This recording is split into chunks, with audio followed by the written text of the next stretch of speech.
Hello friends, welcome back to my another mini blog. मेरो दिनको सुरुवात चाहिँ पूजाबाट स्टार्ट भयो। हाम्रो डे आज हाम्रो स्कुलमा चाहिँ टिचर्स डेको सेलिब्रेसन छ। त्यसमा चाहिँ मैले पार्टिसिपेट लिएको छु डान्समा। अनि म चाहिँ घरैबाट फेरि टिकटक सिकटक बनाउँदै बाटैभरि नाच्दै जाँदै थिएँ। अनि मेरो भाइले चाहिँ आफ्नो स्कुलमा पुगेर आफ्नो साथीहरूलाई चक्लेट बाँड्दै थियो। अनि हामीलाई स्कुलबाट छोडेर चाहिँ मम्मी यहाँ घर आएर आफ्नो फ्रेन्ड्सहरूसँग टिकटक फोटोजहरू बनाउँदै हुनुहुन्थ्यो।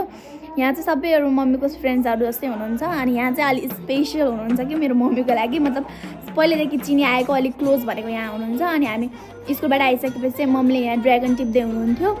ड्र्यागन चाहिँ हाम्रो बोटमा चाहिँ सेकेन्ड टाइम फलेको हो, तर एकदमै धेरै फल्छ अनि मिठो पनि हुन्छ। यो चाहिँ व्हाइट कलरको ड्र्यागन हो। अनि त्यसपछि चाहिँ मम्मीले टिपेर अरू राख्दाखेरि त्यो चाहिँ हामीले सबै खाइसक्यौँ। अनि फेरि अर्कोचोटि म पनि टिप्न गएको, अनि त्यहाँ चाहिँ मलाई फेरि राम्रोसँग भेटाएन क्या पाकेको कुन हो। मैले त्यस्तो नलेज छैन नि त मलाई ड्र्यागनको बारेमा। अनि त्यही भएर मैले चाहिँ अब हेर्दै थिएँ कि कुन राम्रोसँग पाकेको छ कुन पाकेको छैन भन्दै। हेर्दाखेरि चाहिँ सबै नपाकेको जस्तो देखिन्छ होइन।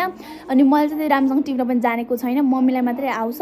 अनि मैले चाहिँ बल्ल तल्ल छानेर टिपेँ। अनि त्यसपछि साँझ चाहिँ मैले यहाँ मेरो हातमा चाहिँ ट्याटु बनाएको छु। अनि साँझ चाहिँ मेरो भाइको घर चाहिँ साथी आएको थियो। अनि भाइ र साथी चाहिँ नाच्दै थिए।